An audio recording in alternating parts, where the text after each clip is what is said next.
Hi, welcome everyone. I'm Damien from Team Micro, and this is Growth Hacking 101, the podcast for permanent makeup artists and SMP artists who want to really maximize the return on their business. Today, we're going to be talking about something that is a bit of an elephant in the room topic that rears its head every single day in the major Facebook groups.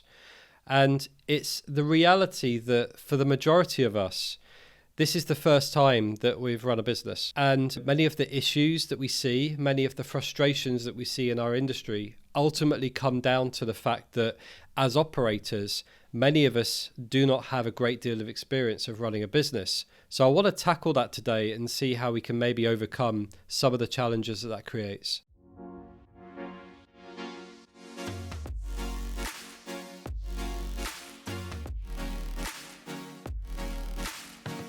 So what kind of challenges are we talking about?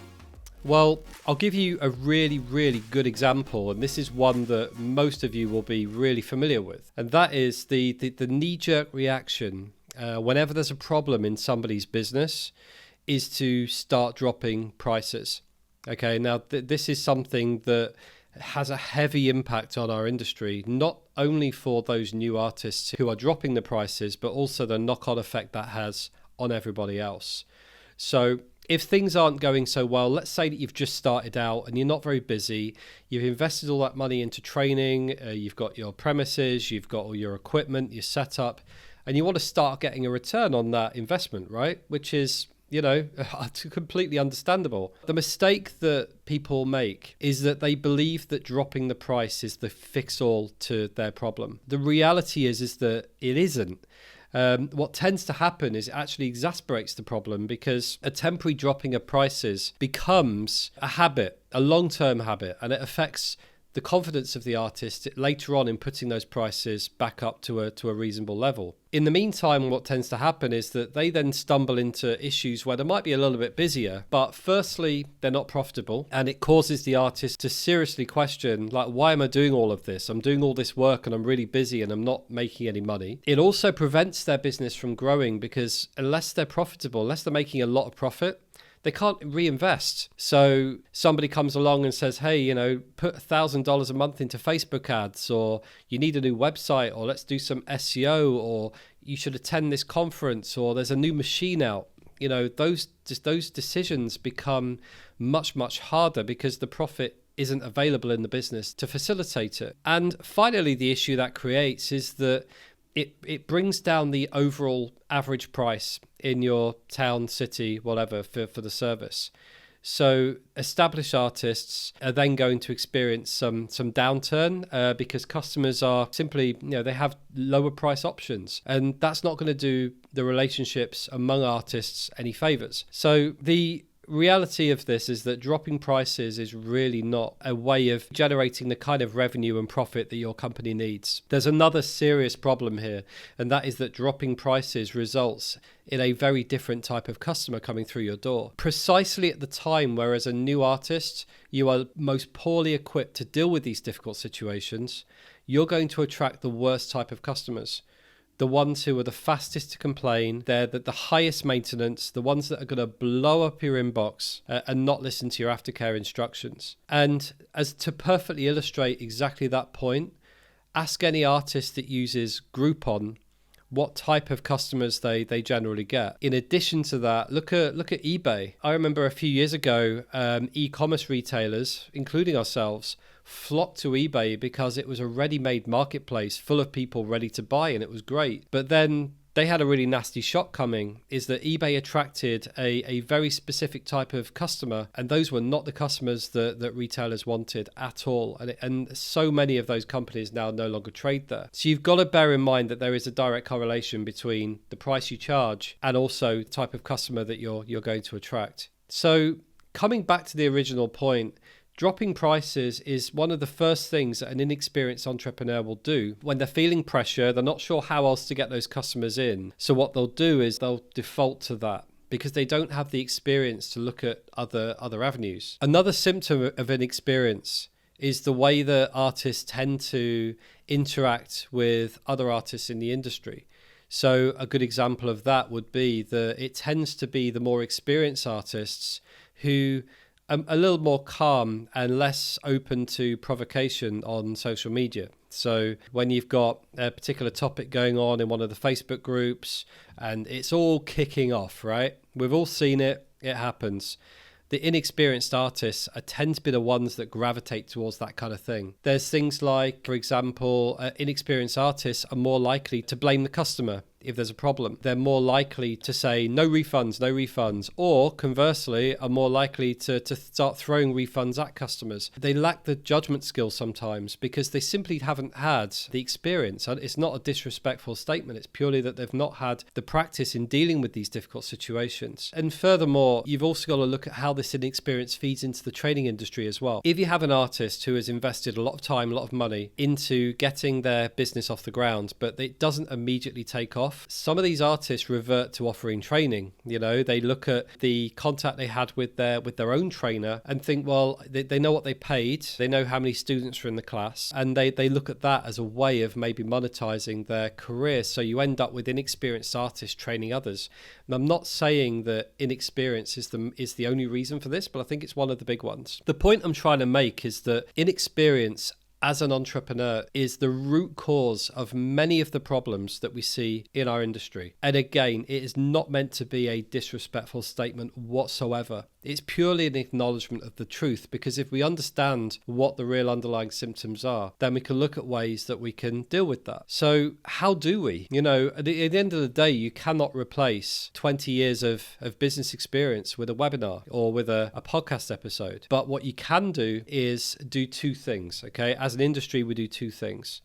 The first thing is that we provide the space and the facility for these artists to reach out for help and support. Sometimes that happens. You know, a lot of the time, these artists find a lot of support from the community. But often, what tends to happen is they'll post some bad work in one of the groups and they get ripped to pieces for it, which isn't particularly helpful. And I understand the frustration. I do from the other artists, you know, because this bad work gives our industry a bad name.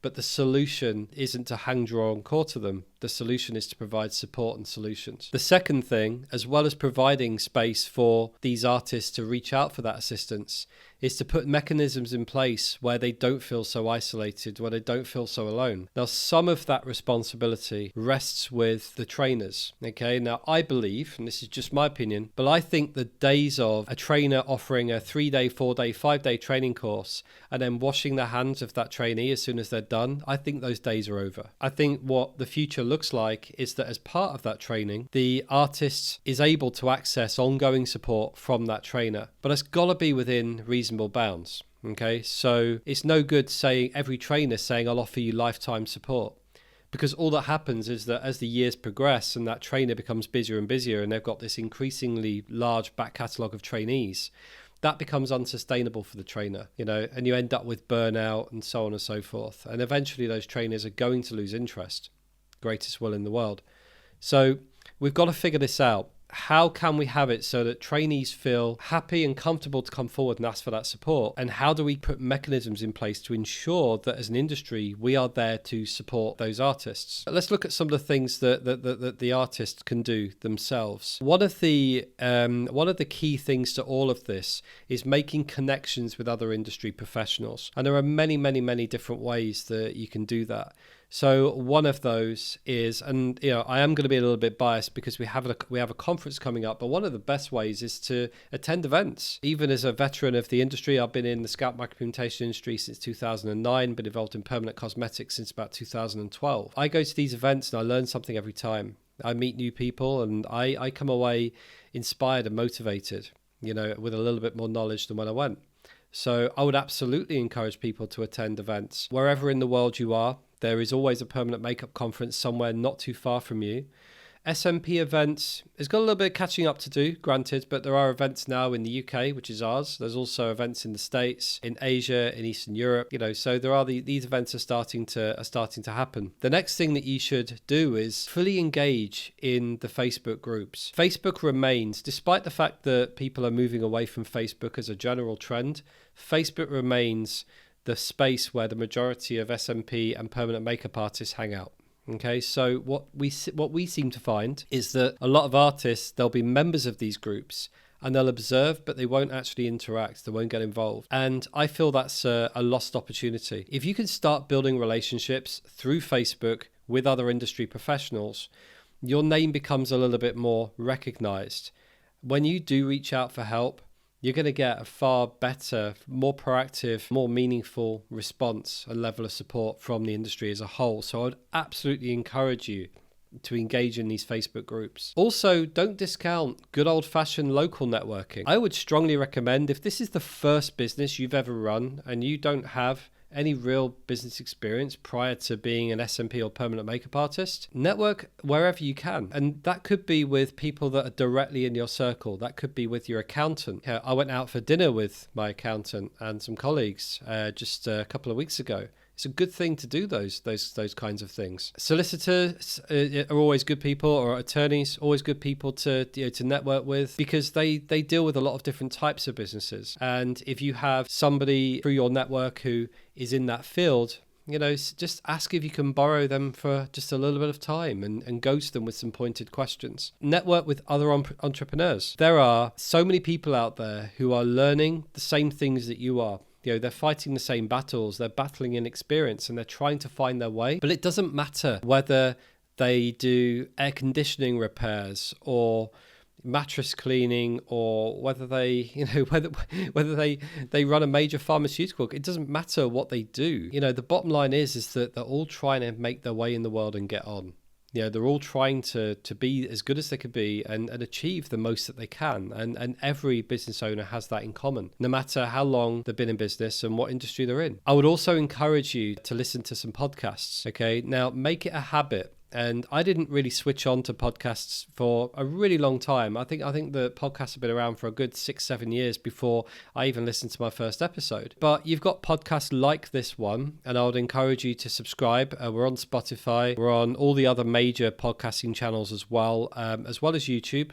So make sure you subscribe, and if it's YouTube, hit the bell icon so you don't miss any of our notifications. But there are also other podcasts. One of the ones I really enjoy listening to is Gary Vaynerchuk has a podcast called the Gary V Audio Experience, which is really cool. It's entertaining, and I always learn something. Another one that you're probably not as familiar with that I listen to almost every day now is called The Side Hustle Show. It's run by a gentleman called Nick Loper. The Side Hustle Show, by its name, you can probably gather it's about starting a side hustle. It's not really about running a business day to day, but I learned so much from that I can apply in my business here. And there are multiple things that we do here at Team Micro that are a result of those episodes. I have team members here who come to me and say, "Hey, did you get Nick's latest episode? What do you think of this?" It's like, so those things happen. So definitely get into podcasts. Just generally spend time with like-minded people who are in your network, who are in your circle, who are just maybe that little bit further ahead than you, because the more time you spend with them, the more you're going to learn. I would also encourage you to talk to your trainer. Now, your trainer is there to provide you with procedural support, technique support. They're not necessarily there to provide you with business support, unless that was expressly given in the as part of the training package. But the chances are your trainer has been in the industry for some time. So I would talk to them. You've built a relationship with them. And to a certain extent, they're going to want to help you because, you've invested your money with them, and they're going to be very open to helping.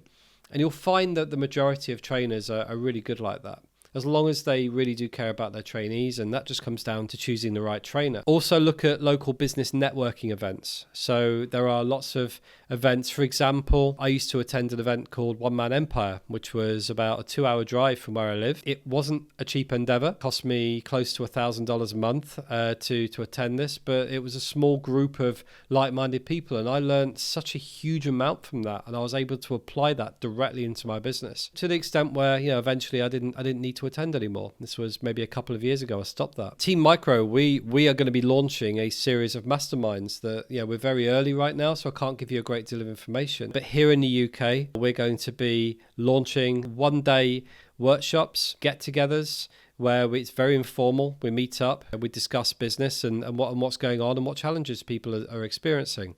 There's nothing stopping you from setting up something like that in your local town or city too. And I think something else you just need to bear in mind is you need to accept the fact that you're simply not going to know it all right away. I think that in this social media driven world that we live in, it's very tempting to front all the time, to make out like you have everything figured out, to make out like you're this big dog in the business world. The majority of us simply aren't. And it's okay. Also remember that no matter how much time you spend on social media trying to convince everybody that you know it all, that you have this business thing all figured out, bearing in mind that, most of us don't. And even the people that you see that you idolize on social media who you think have got it all figured out because they've got the nice cars, the nice watches, and they generally ooze success, it doesn't mean they've got it all figured out. It means they're good at social media and they're good at getting that across. And they may well be that they're ahead of you in terms of what they know and what they've experienced. But it doesn't mean that they know everything. All of us are on a journey. So accept the fact that you're not going to know it all straight away and embrace that journey. It's a fun, enjoyable journey to be on. Just keep learning, keep listening to what people are saying. Take on board the things that you feel that you need to, and don't take on board some of the other stuff. And, and on that note, I think you need to be really, really careful not to go into these discussions with anybody, whether it's in a local networking event, whether it's with people that you know. Don't go into those discussions with preconceived ideas. You need to be open to seeing things differently. This is like a skill set that you're learning right now. But also understand that as much as you want to be listening to what people are saying, somebody else's reality isn't necessarily going to be yours. So what works for one person isn't necessarily going to work for somebody else. You've got the ability to be uniquely you. This is your business. So try not to lose sight of that. And finally, just learn to separate what is good advice from what is a regurgitated industry norm, right? And what I mean by that is there are a lot of people out there who will tell you, for example, don't use Facebook marketers, right? It's a scam. Learn to do it yourself. I know so many artists who make so much money from Facebook advertising, and they use marketers to help them get there. So to simply say you shouldn't do that is just wrong. Does it mean that you should be vigilant and choose the right partners? Yes, of course it does. But that's an example of a regurgitated industry norm that is just people echoing their own experience. It isn't necessarily going to be yours. Okay? So whatever you're doing, just make sure that you're able to separate what is good advice from a good source. What is good advice but from a source that comes from a certain type of experience that isn't necessarily going to be yours. And what advice is just not that great. You got to get good at filtering that out. Last but not least, if you really feel that you need some help, some assistance, we're here too. We've been in this industry for a really, really long time. I have zero issue with you calling our office. Speak to Naz. Naz is our GM. Be very, very happy for you to talk to him and just ask for some advice. And it could be something real simple like, listen, I'm having trouble with a particular issue. Can you help me? We're not just a marketing agency. We have a long-term vested interest in this industry. We love what we do. And I don't think there's anyone who really understands permanent makeup and SMP from a business perspective quite like we do. So we're very, very happy to help. And if we don't know the answer, we can probably network you with people that do. That's all from me for today. Thank you very much for tuning in. Like I said earlier, if you're listening on your favorite podcast channel, please subscribe. If you're watching us on YouTube, subscribe to this channel, hit the bell icon so you don't miss out on any of our latest content. But for now, thank you very much. Over and out.